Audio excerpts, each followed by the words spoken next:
The subject of the day is meditation.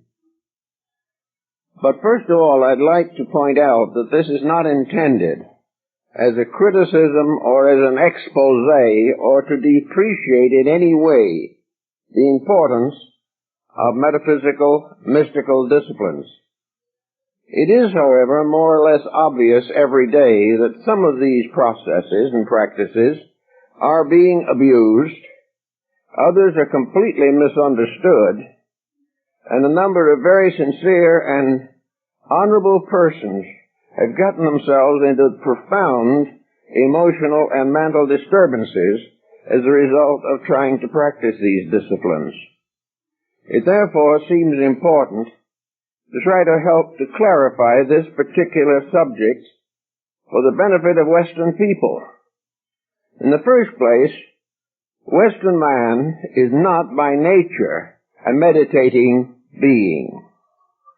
It takes almost all the effort he can exert to even try to develop these aspects of his consciousness and his mind. He has approached religion, truth, and God for over 2,000 years almost completely devotionally. And this is very important. But the devotional love of deity has become the approach with which we are familiar and is expressed largely through prayer. Prayer is important. It is vitally important. But technically it is not the same thing as meditation.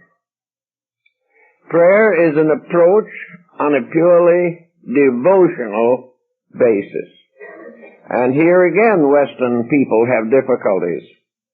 We are not even used to being simply devotional to anything.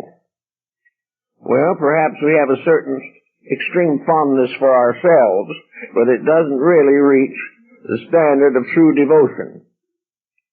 The individual lives in a physical world, and the rapid development of physical conditions in the Western world has resulted in an almost completely intellectual point of view and has caused us to trust the mind more, perhaps, than we should.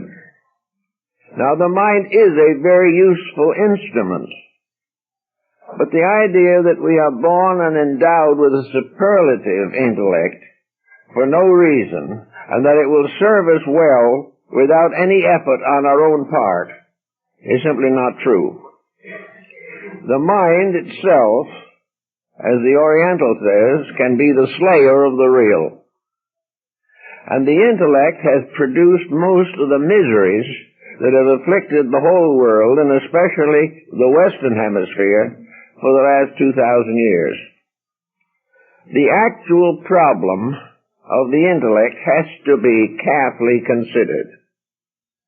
Now, we are all born with minds of various specializations and various degrees of development. Any school teacher can point this out to you. Aptitudes in various areas become important in the education of the individual. But the one aptitude that we have not noticed very much of in recent years is the aptitude of meditation. We do not have the basic foundations for a meditative life.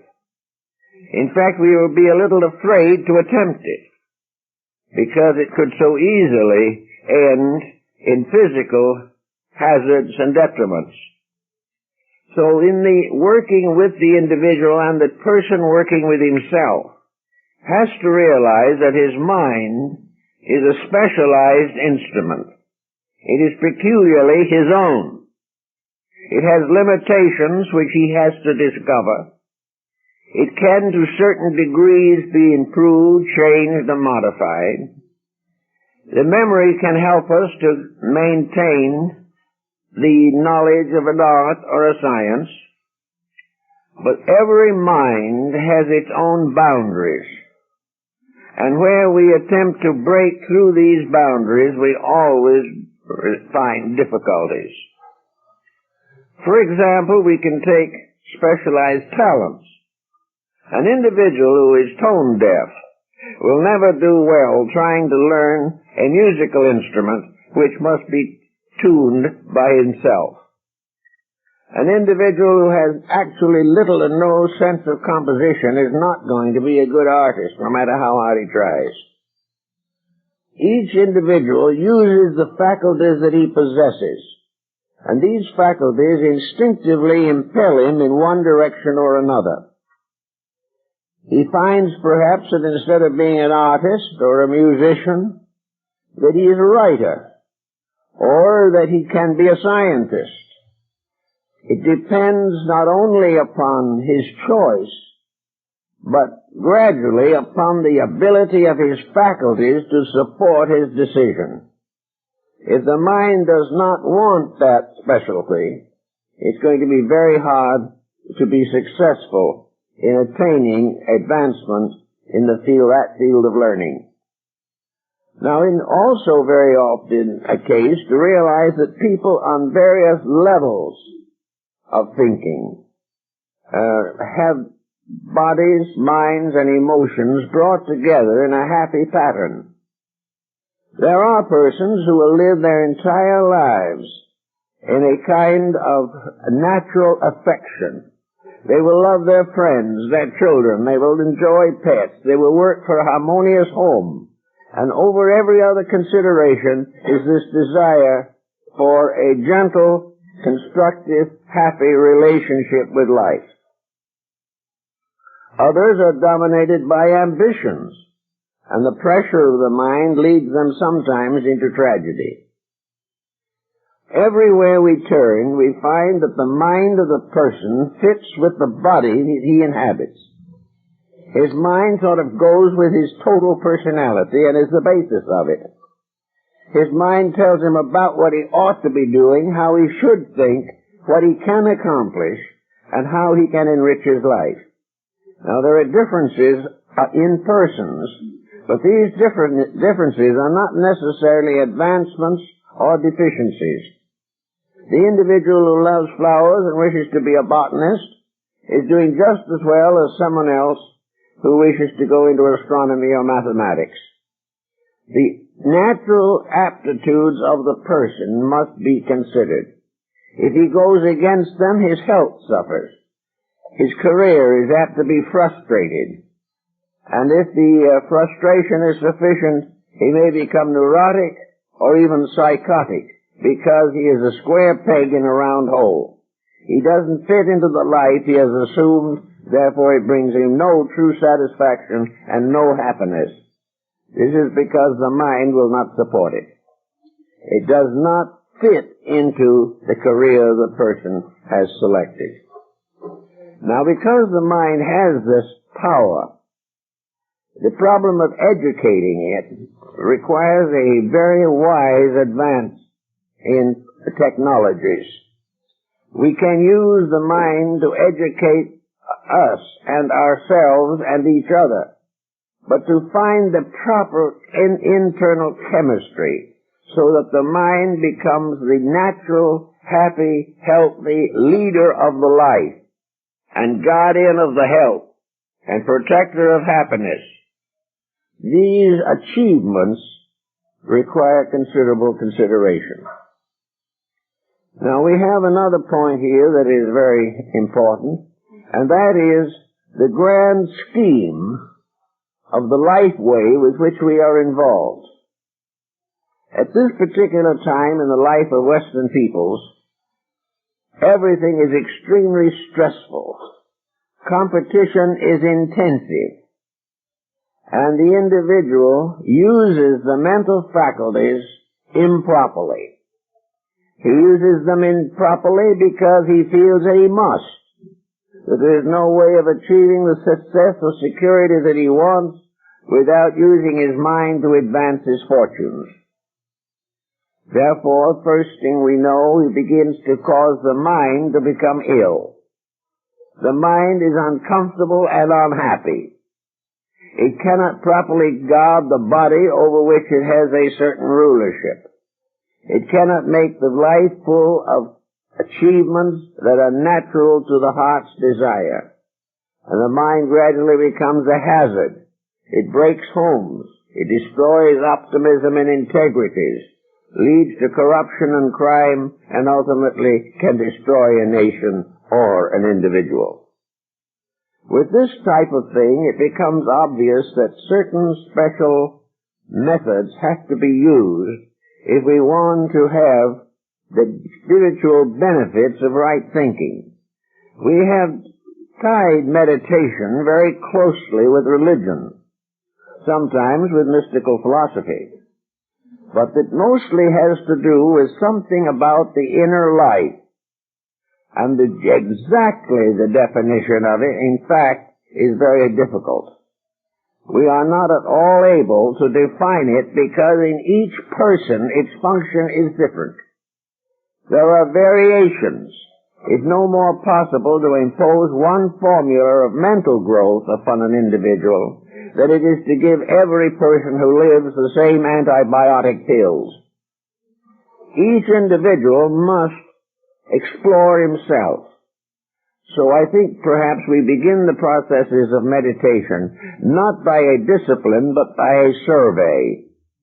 We begin to think about what we need, what we really want to accomplish of permanent good, how much our idealism is going to be strengthened, to what degree we may come into complications as the result of our decisions, and all in all, what is the mind going to do to help us if we wish to use it in a meditational way? Well, of course, meditation implies quietude. It implies the individual no longer beset by internal mental instability. In other words, as one scholar said some years ago, the mind can no longer be considered merely a tumbling ground for whimsies. But with many people it is. Many people make up their own mental lives without any consideration for the mind's needs or attitudes.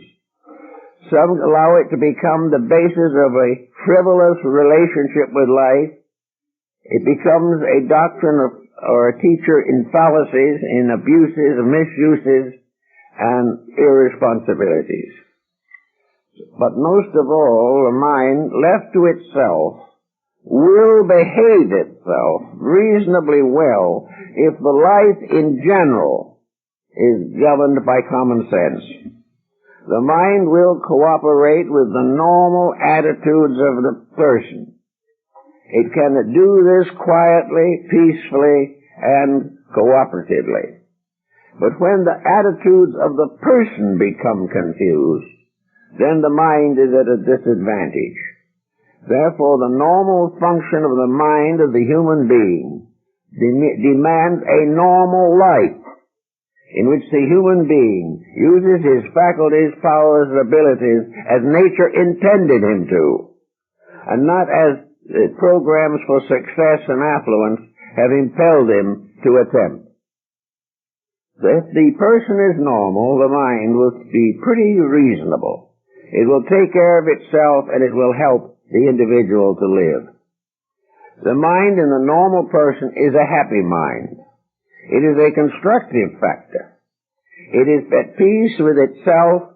It accepts itself as that self is, and it is constantly impelling to minor but valuable constructive, idealistic impulses. So if this is not the case with the person, and he is, for instance, seeking some form of religion that is going to improve his own inner life, it is time for him to consider what this inner life is. Now, some systems of meditation advise the person to reduce the mind to a blank. Later we'll say why we don't really believe that is best. But if we can release the mind from stress and pressure and allow it to be quiet, if the inner life of the person the life that surfeits in sleep, in dreams, the life that causes anxieties and causes responsibilities to become enormous, the life which is competitive, has grievances with others, is subject to jealousy and greed, that is gossipy and hateful. If these things are in the individual's construction at the moment, it is going to be impossible for him to approach deity successfully until he corrects his own faults. In other words, before he can go into a mystical way of life, he must take care of the common faults of daily living to the best of his ability. An effort to do this conscientiously is a proof of sincerity. The person who is willing to change for the better and give up things which perhaps he has enjoyed because they were not good for him, this individual is sincere. And the beginning of wisdom is sincerity. It has to come first. So you can take yourself and see what would be necessary in order to have a quiet, benevolent, peaceful, cheerful relationship with your own thinking. If your thinking is constantly negative, if you're constantly fearing something, if your anxieties and antagonisms are rising to every emergency, and if the common affairs of life are nothing but interruptions to what you want to be doing, then go to work on the mind. And this people have done since the time of Pythagoras. The contemplative disciplines of Pythagoras were not the type of meditation we think of today. Retrospection was a process of going back over the daily life and finding out what the mistakes were and what the consequences of those mistakes were. This retrospective exercise helps the individual to control himself. It places him in an educational relationship with his own thinking. He begins to see the things that he paid no attention to before. Sometimes when he said something unpleasant, he just wanted to forget it and laugh it off and keep on being unpleasant.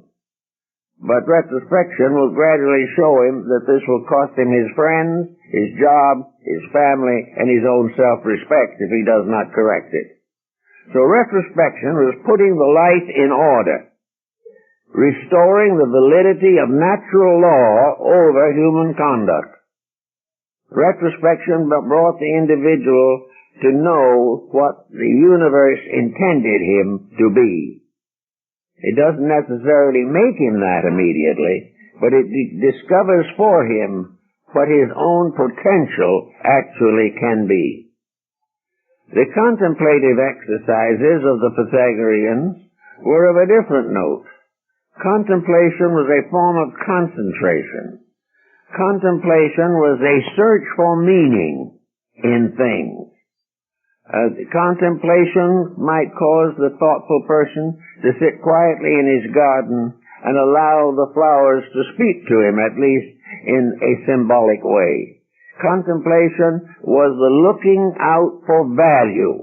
It was to get beneath the surface of things that appear superficial and find out the reason for them. Contemplation also helped to put things in order. It helped the individual to gradually gain spiritual strength. The final contemplation is the contemplation of life itself, which in its own way gives us a new sense of relationship with divinity and our fellow man. Concentration was another discipline which was taught by the ancient Greeks. This was very good because it helps the person to achieve continuity in his own effort. Individuals who are scattered in their thinking, who start many things and finish few of them. Individuals who get tired of something very quickly, or begin to cast it aside because it becomes increasingly difficult. Where concentration is lacking, the person does not have any depth of purpose. He does not know how to unfold his own faculties. Lack of concentration can make a bad student in school and make a bad housewife, a bad businessman, and a dangerous leader in society. So concentration is to stay with it until you finish it. And if you don't want to finish it, don't start it. Because to go halfway along and give it up for something else, or move from one sect to another in religion, or from one level of belief to another without having conquered anything, without having fulfilled any essential purpose, the discontinuance of action because it becomes increasingly difficult. This is a discipline the Pythagoreans were very fond of. They liked to get this discipline of continuity, that everything must be done to the proper end, for it is only when the complete pattern is revealed that the law is evident in the particular task that has been assumed. Now these were the disciplines of the Greeks, and to a large degree they were finally found their way into Neoplatonic philosophy, and with certain reservations and changes into the Gnostic doctrines. These combined both Eastern and Western thinking. But they constituted a method more or less Western, a method which could be organized, it could be rationalized in one way or another, and might bring the individual gradually into a state of self-sufficiency, self-security, and make the individual capable of running his own life effectively. Now, on the other side of the meditative problem, we come upon the Asiatic approach. Asia is the other side of a great coin. And the other side, in this case, means that the Eastern Hemisphere has been from the very earliest times more associated with inner life, inner dedications, and the development of internal resources than Western man. The Eastern thinker is concerned with what he is. The Western thinker is more apt to be concerned with what he has. Now, the Orient has produced many different systems of religion and, in a sense, magic. Because in the Eastern systems, Tantra and things of this nature come into a strange combination of religion and transcendentalism. But the one gradually evolving fact that we perceive is that it's quite impossible to say that all of any nation represent the best part of that nation. There are just as many mistakes in Asia as there are here, but they are different mistakes. And unfortunately, we are teaching them ours. But they're getting a little back of us because they are giving us some of their mistakes also. And this interchange is especially complicated in matters of religion. Religion basically is at the foundation of nearly all efforts of the human being to grow. Religion has been with us since the beginning of known history. It goes back beyond any measure of time that we possess on the earth and its cycles. But religion basically has as its one primary purpose that man shall come into harmony with the divine plan of which he is a part. Religion is the veneration of deity and the veneration of those principles which we associate with the will of deity. So religion becomes very important.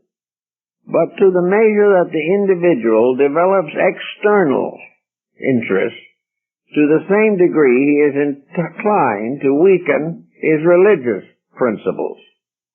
Instead of having perfection of the inner life as its ultimate goal, Western man has been inclined to view this life as transitory.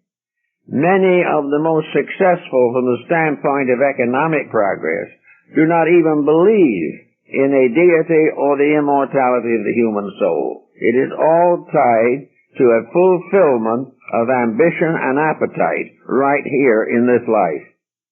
Now, such an individual in that condition is a very poor candidate for esoteric disciplines. even if he attempts them. About the only thing he can accomplish is to misuse them. So with the East, however, up to very recently, and still to some degree it remains, the child from birth lived in a world recognized as permeated by a very lofty and wonderful relationship between existing things and the sources of existence. The deities were very important to the child mind in the East. The parent was, of course, the example. And where the family was firmly religious and held its principles, even though these principles might disagree with our convictions, that conviction of theirs was passed on down from one generation to another, and the child inherited the family wisdom with its mother's milk. This condition meant that by the time the child was 10 or 12 years old, and the problems of adjustment to social responsibility began to take shape, there was a strong reservoir of integrities in the term of the faith of the family. Also, the community held that faith.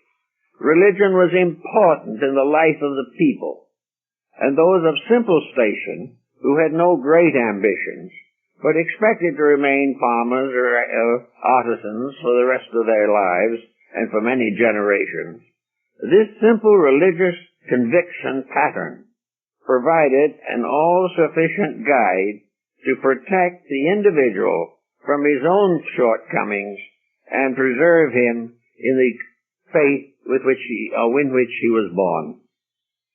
Now, among these Indian faiths, the greatest of all points in life was that the individual should regain his spiritual awareness of his relationship with truth, with reality, and with God. It was assumed that he would be doing the things he had to do. He would start in life. He would have debts. The very debt of birth would hang over him. These debts he must pay. So the first thing, perhaps, that we can take as a background in the Oriental approach is fulfillment. Religion was the fulfillment of duty. No religious person who wanted to be considered religious would be out to evade the normal burdens of living. He was supposed to achieve the lesser before he assailed the greater. So the individual started life in debt. He was in debt to his parents, who had brought him into this world. He couldn't pay them, because it's quite possible that by the time he got into a condition where he could have repaid them, they weren't here any longer. He could honor their memories, he could respect the things they had done, but he could not pay his parents for what they had given him. But he could balance the debt by bestowing the same virtues in the training of his own children. As he was born, he had been given an opportunity for birth. It was therefore his duty to give other souls their opportunity for birth. So he paid his debt to his parents by becoming a parent and filling all the duties and responsibilities of parenthood. He also fulfilled the social problem of work. Every normal person must make a contribution in support of the cost that he is to the world in which he lives. It isn't only the financial problem. It is the earth that gives him bounty. It is the air, the sea, flowers, birds, everything contribute to his well-being. Therefore, he has a duty to perform, and that is to make a religion of contributing to the well-being of all that lives. There was no virtue in running away from it, no strength in escape. The real path was to work until the work was finished. And when that work is finished, and the individual has made every duty a fulfilled responsibility, then he may think of himself a little more. Only afterwards, never before. And in thinking of himself, perhaps he will choose to go into a religious life. Because after he has finished with the duties of this world, it is his proper duty in the terms of his philosophy and his religion to prepare himself for that which lies beyond the grave. He should not go into the other world completely unequipped. He should not be able to wonder what is going to happen to him. He should be firm in the realization that a good life and a proper dedication will prepare him for transition. And that then becomes the problem of becoming accustomed in his own mind to transition, so that the fear of death no longer perturbs him in any way. It is only another step in the unfoldment of the great picture. It is only another degree in the evolution of human life. Having come to these conclusions, this individual might be said to be a being adjusted to a contemplative life, adjusted to what might be termed meditation, which is actually the individual's ability to use the inner resources of his life in a constructive manner. Now, if the mind is trying to do what is right, and the individual who has it jogs it along with all kinds of compromises and delinquencies, the mind, which is not a spirit in itself, but is a kind of a genie kept in a bottle, the mind says, all right, you want $1 million? I'll help you get it. And the mind will favor us in almost everything we want. But in the end, those kind of favors which the mind bestows are not permanent, have no essential significance, and when the great time comes when the individual must leave this world, he goes utterly unprepared and probably frightened to death. So he can make the mind do as he pleases. He can sign a pact with it as Faust signed a pact with Mephisto. But in the end, it will end in tragedy, because the mind is then being used improperly, because the individual has attitudes that are basically improper themselves, and he wants the mind to help improve them. This is why all different kinds of schools of thought can be proven by dedicating the mind to the acceptance of reports, opinions, and beliefs. The mind can cause us to accept a philosophy and fight to the death to defend it, when in substance there's nothing to it in the first place. So the mind is tricky. And in an effort to get this trickiness out of it, we must stop abusing it and use it as it was intended. So the process of the religious dedication in life finally becomes the fulfillment of a life pattern in which everything the individual has done all through the years strengthens the integrities which he wishes to expand or enlarge. It becomes a new way and a fuller way of growing the next step towards relationship with the infinite. Now, after you get these thoughts in mind, you pick up the book of somebody and you read about a very special discipline which very much remind me of these discipline things. Sometimes are very similar to diets. Every one you get is the perfect one. If you want to reduce, there are 17,000 ways of doing it. But in the final analysis, all of these different paths and ways and so forth are simply excuses for something. Their validity is only to the degree that they are supported by the quiet mind and the peaceful heart.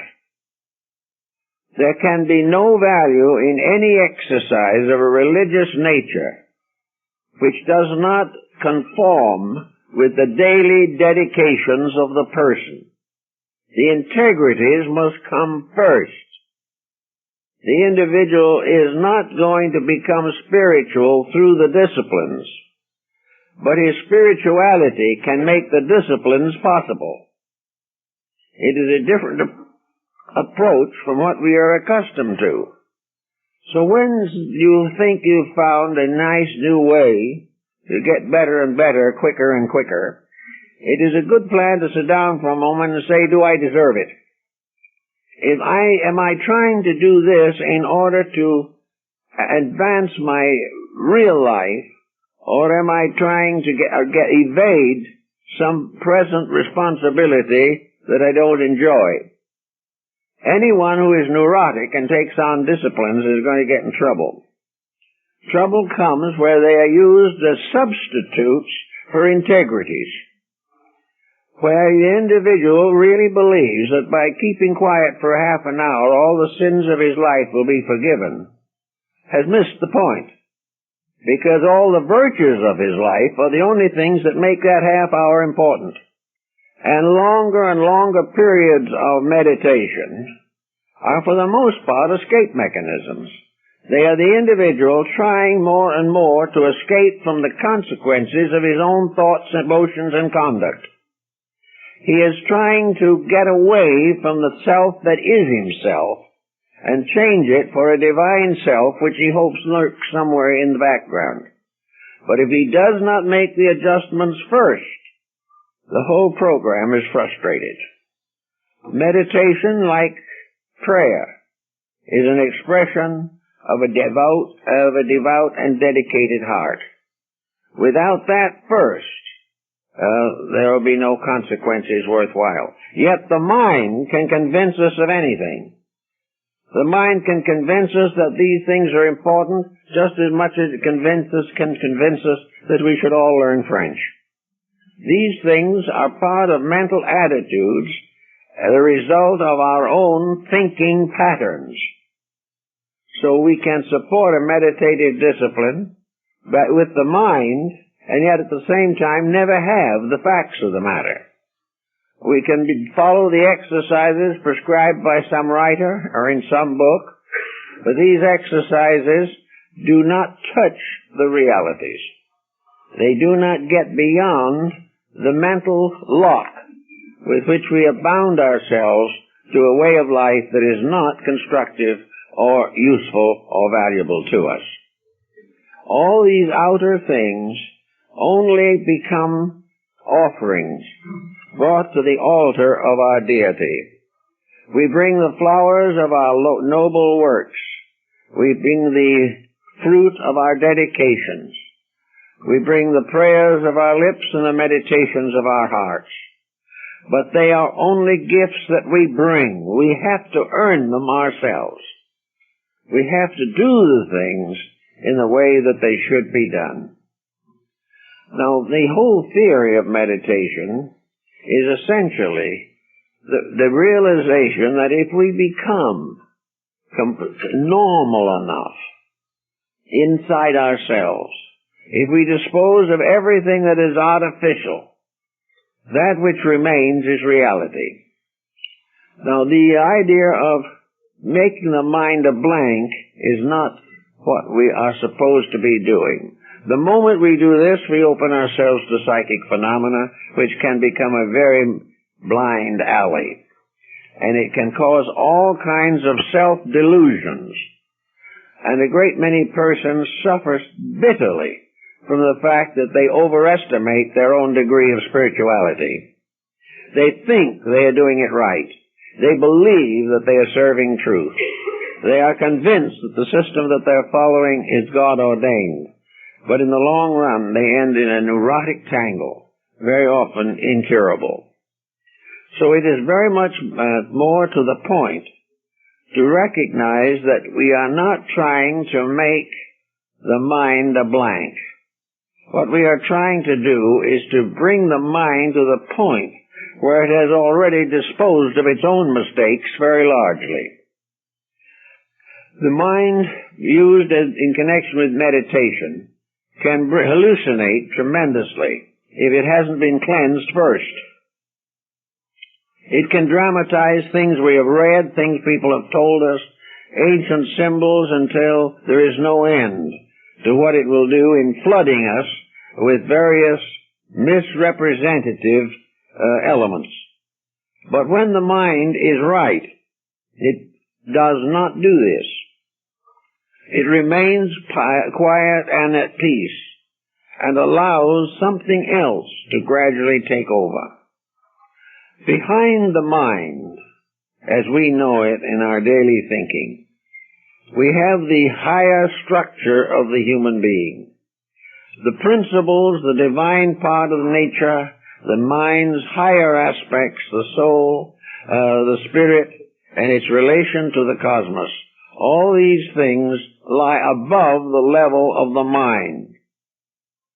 But the mind can gradually be relaxed to the point that the individual can appreciate or perceive or reflect upon some of these higher principles. But these higher principles are also masked by all kinds of pseudo-psychical phenomena. The only safe answer to the whole problem is that the person must have cleansed the mind before he can depend upon it. The mind can be a servant of reality, but it can also be a servant of delusion. If the individual has not properly balanced his own sense of values, the mind will keep on helping him cheat himself. It will continue to confront him with the delusions of his own believings and of the sects, creeds, and groups with which he has been associated. He cannot achieve his final purpose until he transcends the illusions of life. Now, on the other hand, nature has its own peculiar way of doing things. The individual who frustrates nature simply because he believes frustration is a virtue is also headed into trouble. He is not supposed to go contrary to the simple laws of life. Religion is a fulfillment, not a frustration. The individual does not gain his ends by suffering the loss of the things he likes. Rather, he gains his ends by enjoying the things he has learned to know are best. He is not giving up something he cherishes. He is giving up a false belief and placing a true one in its stead. Therefore, there is no problem of frustration. Many religious groups and individuals start their inner lives by leaving the world behind. But it only ends up in one thing. The world leaves them behind. Fulfillment means that every duty, every reasonable problem must be faced and met. No one can run away from responsibility and substitute meditation for daily labor.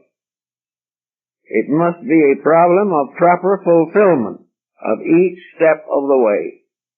Until we take care of the small things that are with us always, we will not be given care over the greater things. Unless we meet the responsibilities of this world, we will not have high estate in the one beyond. So always remember, do not run away from trouble.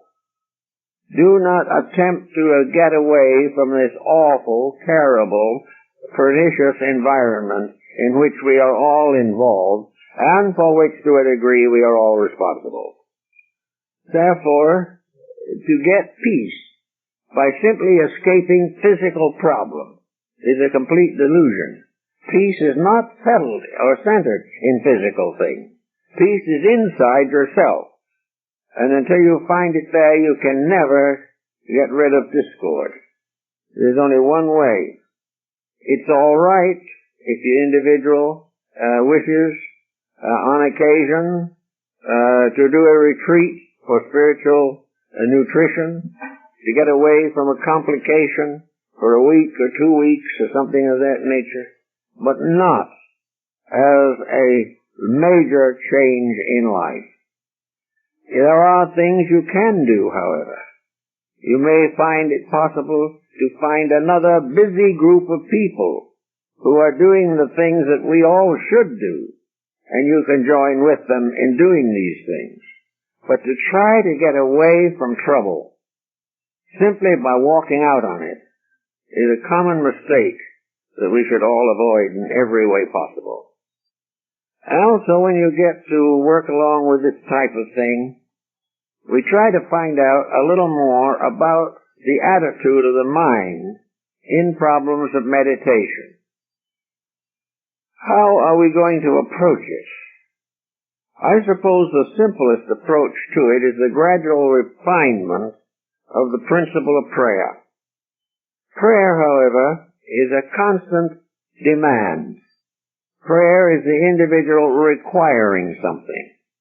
It is the individual asking the divine power to fulfill his own personal needs or to place himself in the mercy of the Lord in problems he should be taking care of with his own personal resources. Therefore, the old idea that prayer should only be a request or a demand, or that it is perfectly right and proper to ask anything you want to in a universe of infinite potential. These ideas belong to a rather uncontrolled mental approach to life. Actually, prayer should be, as it was in ancient times, a hymn of gratitude. If we must have an attitude toward the universe in which we exist, it should be an attitude of gratitude. The only reason is not what it ought to be, is our own action. We have been given everything necessary, every resource. We have been given faculties to meet almost any conceivable circumstance with which we can become involved. We should be grateful for the privilege of growing. We should be grateful for the privilege of sharing. We should be very much more happy when we give something than when we gain it. We should recognize ourselves as citizens in what Buddha called the great community, the great universal mystery of life. That we are magnificent creatures, incredibly skilled, that we are here for something much more important than to go out and get killed in an auto accident. We are also here to realize that to have may be necessary to a degree, but that overpossession defeats the very reason for our existence. We should live simply, quietly, and moderately. And by gradually moderating the excesses of our own appetite, we come nearer and nearer to the great quietude of true Zen, or true meditational discipline. It is not an asking, it is a recognizing of all the things for which we should be grateful. It is an opportunity for us to express mentally or even physically our tremendous respect for the great plan of which we are a part, and a dedication of ourselves to the service of that plan. And the search for knowledge should be gathered on the same basis. We should not use the mind to accumulate only that which cannot survive the grave. We should not use the mind constantly and only for temporal things or for personal pleasures. We can have the pleasures, but we should understand them. We should realize that a true pleasure is an experience of reality, that in some gentle way we have found the truth of a thing. But where pleasure is an extravagant intemperance, it has no relationship whatever to the growing of the person. So all the way along we have the constant problem of fitting ourselves into an attitude of realization in which pessimism, as we know it, is practically impossible. How can we be pessimistic in a universe of eternal benevolence? How can we doubt the legality of a creation in which even the smallest fragment is a magnificent masterpiece of lawfulness? How can we doubt the realities? Maybe the mind can help us to see some of them and in that way it contributes to our improvement. When we become increasingly conscious of the wonders of existence, our faith grows equivalently. And yet I know people who have watched many wonderful films dealing with nature and nature studies, and at the end of the experience they have nothing. They wonder a little at the fact some of these creatures are quite unusual, and that's the end of it. There is no recognition of the majesty of these forms of life. There is no realization that there's only one answer, and that is an infinite life, an infinite wisdom, and an infinite love ruling all things. And meditation should be a quiet restatement of these values in ourselves. It should be a process by which we correct any fear that might have arisen in the mind. That constantly meditation is putting us back in order. It is giving us again the full use of the power of discrimination. Meditation actually must be accompanied by wonder, by awe, by the incredible recognition of our environment. They say that one of the first emotions of small children is wonder. They open their eyes to an unbelievable state of things. The very wise person, dedicated to the highest achievements of faith, opens his inner eyes to a universe of infinite wonder, a universe in which all good things are possible, and where ignorance alone stands between the individual and the enrichment of his own life. Now, some might say that perhaps the universe should never have bestowed upon man faculties that he could have used. Yes, but then there is something else to be said. Somewhere in the infinite future of things, each individual is building for a responsibility. He is growing up to something. Here in this world, the person may grow up to be a parent, a mother or a father. But somewhere in space we are also growing up in responsibility. Somewhere along the line, we also have a job to do, a destiny to meet. We have a great labor to perform for the cosmic good of which we are a part. And nature makes sure in her own way that before we are given more authority, we will learn to use what we have wisely. The ambitious individual, by the perversion of his authority, comes back perhaps in a very humble estate because he has misused his privileges.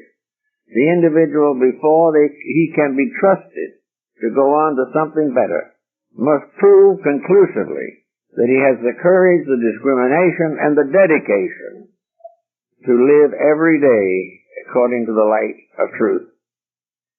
So the testing is like the initiation rituals of antiquity. When a young person in those days wanted to devote his life to the service of the gods, or the deity of his community, he was first properly tested. He had to have certain basic knowledge. He had to have 3 arts or sciences at his control, preferably mathematics, music, and astronomy. These were the indispensables. And he was told when he studied them that he need not expect to make a nickel out of any of them. He might become a teacher, but if so, he would remain comparatively poor. What was necessary was that he should inwardly develop a discrimination, open a window or a door in himself so that something larger could be seen. Mathematics is revealed everywhere. Once you learn the principles, you can see these principles working in every flower, every bird's wing, every crystal in the rock, everything. Mathematics is the open sesame to the laws of existence. Astronomy is the open door to the cosmos, the tremendous immensity of worlds and suns and stars, all of which bear witness to a sovereign intelligence, a divine reality, an infinite power which transcends all our understanding or our awareness. This is the power that ultimately, as we begin to understand a little more about it, brings us down on our knees in veneration for the plan which has made possible our own existence. And the third part was the music, the beauties, the harmony, the wonders, the joys of the arts, the constant recognition that all of the creative arts are in turn laws working, that the laws of existence are most clearly indicated and more easily studied in mathematics, astronomy, and music. So when the young disciple reaches a point where he begins to look at things and looks into them at the same time, so that nothing whatever is meaningless any longer. There is no such a thing as a meaningless thing. If it is truly meaningless, it is a chimera or an illusion. It is not a thing. So from this point on, the student began to develop his integrity. He began to recognize his devotions and his dedications. And in due time, he was permitted to enter into the sanctuary and take his first initiatory rites. Here were the rites of purification, which must precede the meditative disciplines. The great baptismal rites of antiquity were the purification of the heart, mind, and the career, whatever it was, and their rededication to the principles of universal integrity. If the disciple was successful in passing this test, then he went through a discipleship. And finally, if he was able to pass successfully the tests along the way, which included physical problems, he had to show physical courage, control of pain, control of all impulses and appetites, control of his own thoughts and emotions. He had to prove that he was the master of his own soul. If he made this achievement and was given the full grade of initiation, then he took the obligation to use all that he had learned and every skill of his life and every value that he possessed in the service of the common good. These types of dedications are not possible unless the individual has experienced something inside himself. It is very difficult for a Westerner today to think in terms of devoting or dedicating his skills only to the service of others. And yet actually that is their only value. But he has now commercialized all these things and made them increasingly difficult to share the problems of life. So we come into the meditational discipline and we then say to ourselves, how are we going to fit this in? How are we going to live this way in the kind of world we live in now? Well, many people have come to me. We've had a lot of talks on these problems. And folks have brought me all kinds of difficulties which they have faced. But looking them all over, I guess there have been hundreds of them, certain things soon become obvious. The average person is never placed in a situation which is beyond his control. He may not control it, but he is never requested or required to do something that is beyond his capacity or his understanding. He is never supposed to do more than live up to the best he knows. And if he lives up to the best he knows, problems have a strange way of curing themselves. Because the moment you take away from a problem all of your own mental, emotional involvement, the moment you stop being sorry for yourself, the moment you accept the rights of others to exist and to appreciate their ways of life, when you stop doing things you shouldn't do, the problems get less and less. And this does not mean that you have to live under a different political administration, It doesn't mean that you have to change your religion. It doesn't mean that you have to give up your job. All that it really means is that you come a little nearer to the proper use of your faculties. You do not have to stop work. What's probably the most important is to learn to work. Because the average individual spends most of his time trying to figure how to get out of his work. What actually is not bringing him very much pleasure because he grudges every moment he spends there. But when his work is a dedication to meeting his share in the great cosmic plan of things, then work is fulfillment. If it is a domestic situation, which many of these situations are, then we find human selfishness, human attitudes, mistakes that individuals refuse to accept, and finally maybe the breaking up of a home that could have been saved if even one of the persons had really worked consciously and conscientiously to protect the situation. The same with children. Very hard these days to control the habits of young people. But it is gradually improving. And when the individual, like the Hindu, realizes that he must pay his own debt to life by giving his own children as much care and attention as they need, regardless of whether he enjoys it or not, he will find that if he brings them up properly, they will be less and less problem. And if the problems do arise, the child will be able to face them through its own experiences. Little by little, things can be brought into order if the person carries his full share of responsibilities and admits his own full share in the troubles with which he is surrounded. So there is really no great problem in trying to live a little better. It may be that some of the ultimates will be a little difficult, but then we are not faced with ultimates at the moment.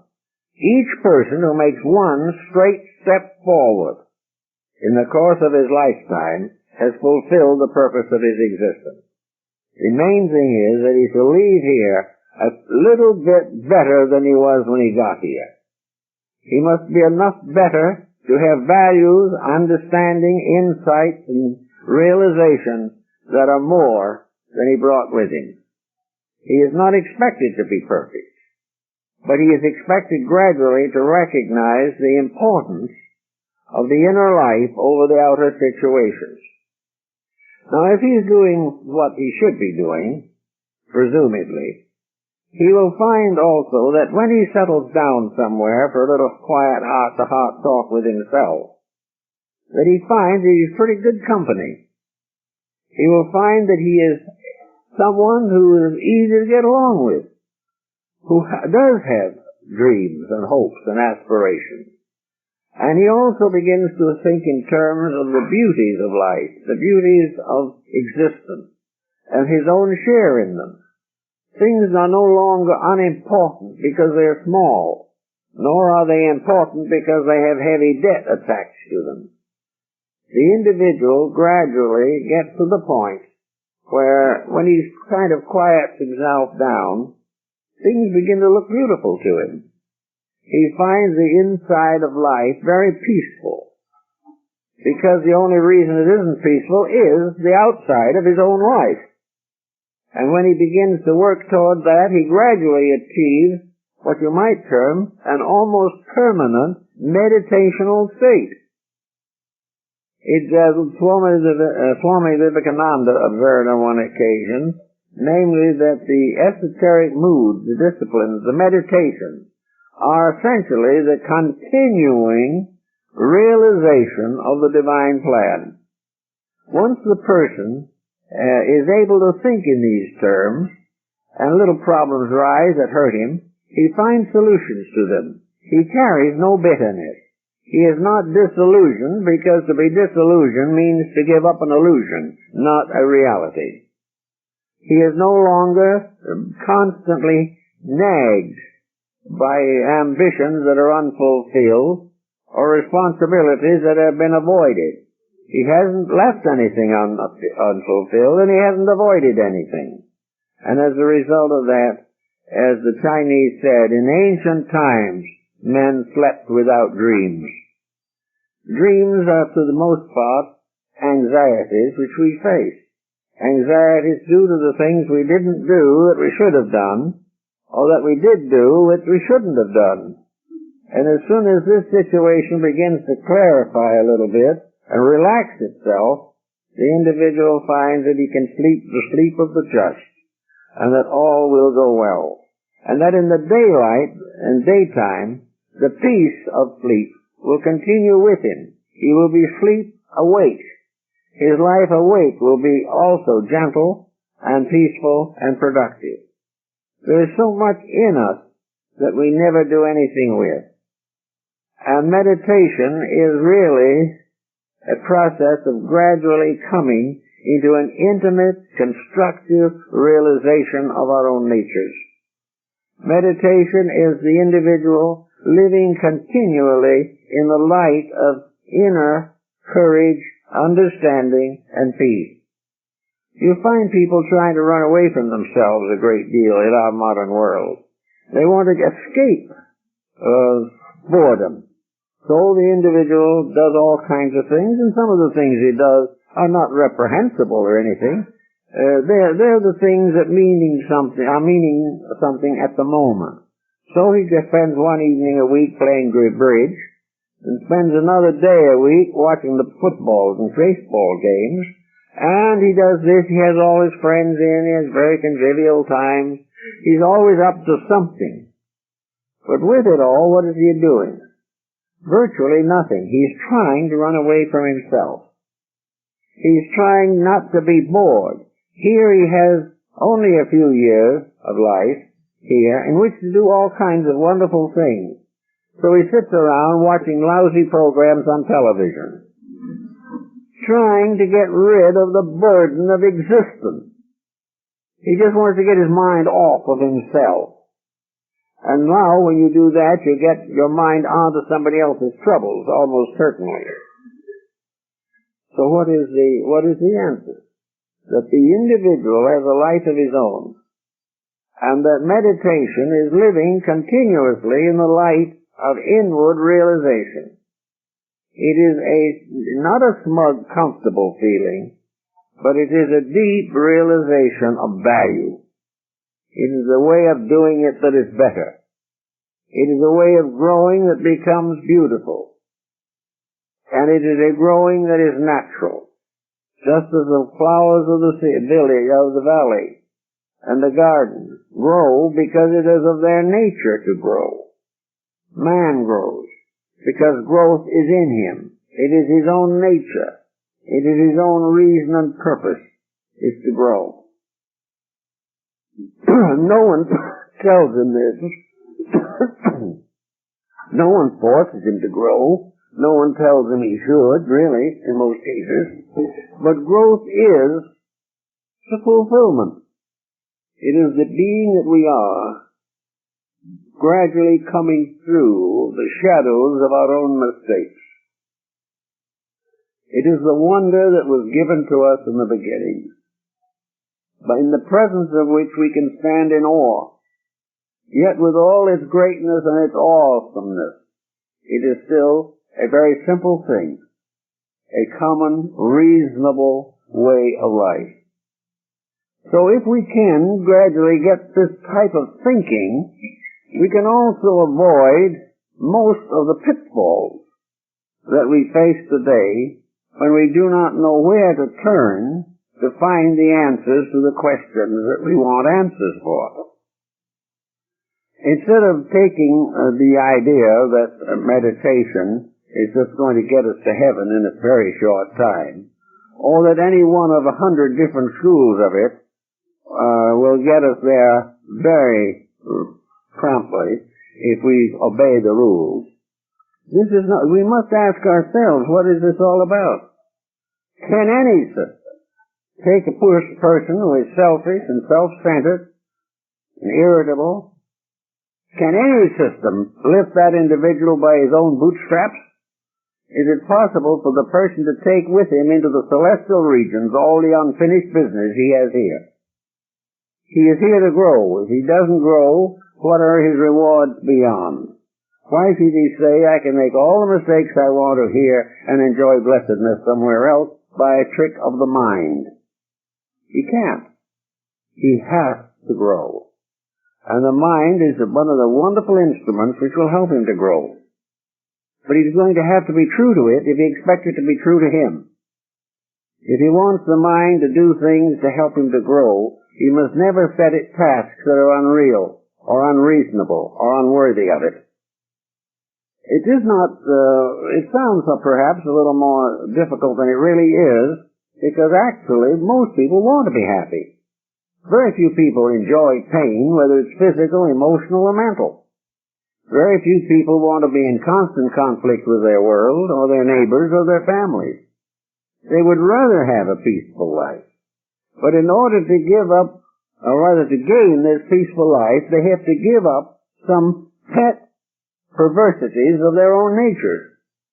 In order to get this wonderful freedom that they need and want, happiness, they've got to stop making mistakes that destroy the possibility of it.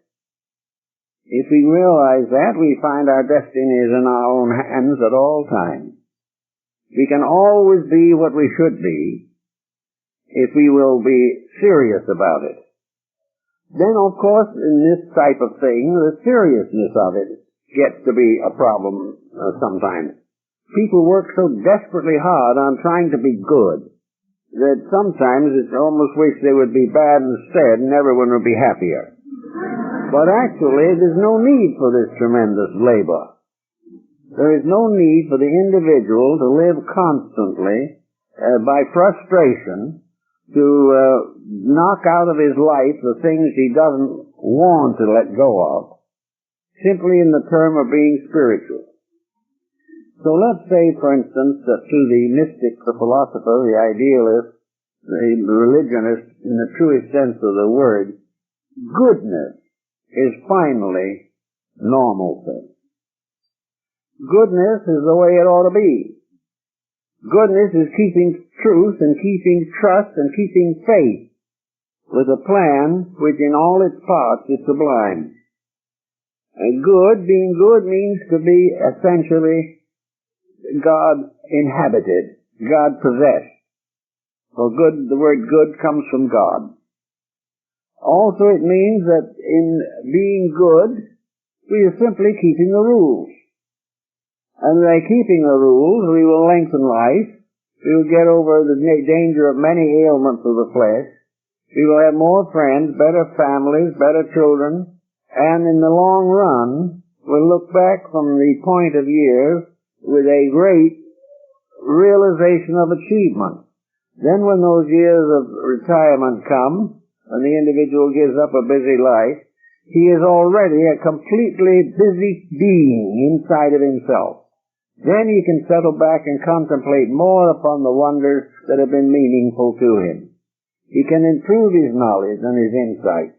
He can go further and further into the unfoldment of elements of his character which need special attention. And he can enjoy it.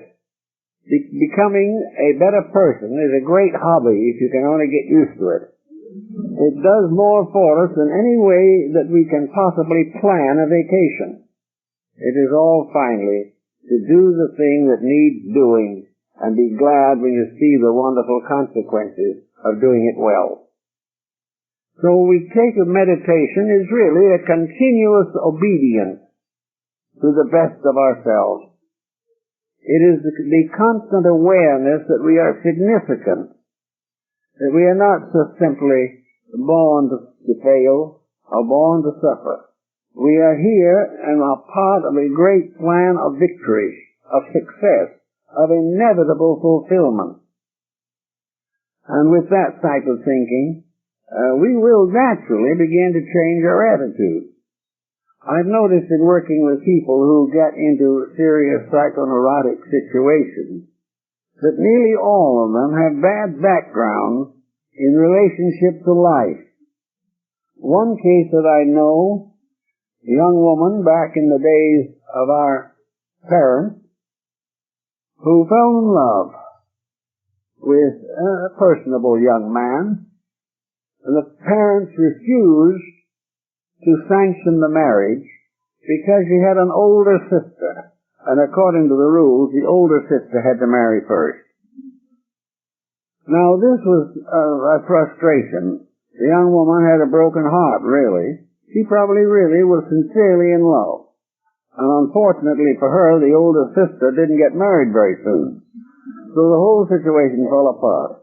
50 years later, this same attitude was besetting this woman. She could never forget it. She could never do anything but say that her parents ruined her life. Well, on the level of the occurrence, that is true.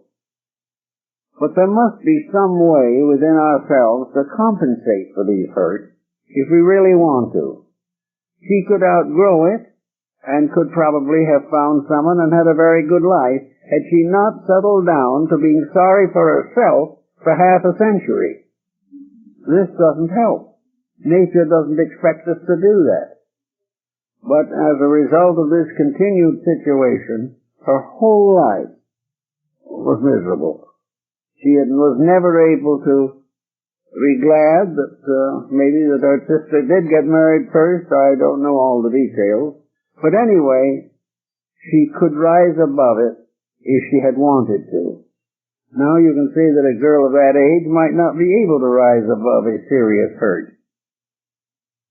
It could be done if the family itself had given her strong religious insight, or if as she went along through life, she developed religious realizations, or found good outlets for constructive attitude, but nothing happened. She was locked. Now, anyone who does this, or just goes through this type of situation, is a victim of his own mind. We are all victims of the mind. The only way that we can get over this is to make the mind an asset rather than a liability. We can gradually learn to know that the mind is a magnificent instrument. We should be grateful for it, but we must use it wisely. The poor workman always complains of his tools, and nearly everyone who is making mistakes blames his own mind or somebody else's mind for his troubles. The truth of the matter is the mind has to be educated in a very definite way, not by necessarily the reading, writing, and arithmetic technique, but by quietly recognizing the responsibilities and purposes of life. The mind must have a dedication. It must live in us for the purpose of fulfilling the divine plan that is locked within ourselves. We are here to use the mind to advance our destiny. To deny the mind is no use. To say that it's always a fallacy is not true. Deity never presents a fallacy as a part of a structure in life. It is the use we've made of it that has made it a dangerous instrument. It is an abuse of a power. The only way we can correct that power is to correct its function. We should not try to get rid of it. What we should try to do is build upon it the fulfillment of the purpose for which it was created. The mind is there to help us to grow. We will be poorer if we don't use it, but we will be very poor if we abuse it. So this meditation is really a kind of mental normalcy. It is binding the mind itself to the convictions of the inner life. Just as the old mystic perhaps went into the monastery and gave his life to services of the poor, so the mind has to make its dedication. It must be assisted and stimulated to dedicate itself to the proper service of the body which it inhabits, and help lead the being in the body toward the eternal truth for which it was intended. The mind is a very valuable thing, and any system which perverts it, or corrupts it, or ties it to something less than itself, is going to be ultimately a disappointment and a tragedy. The mind must never be coerced. It must be led quietly along ways of constructive living.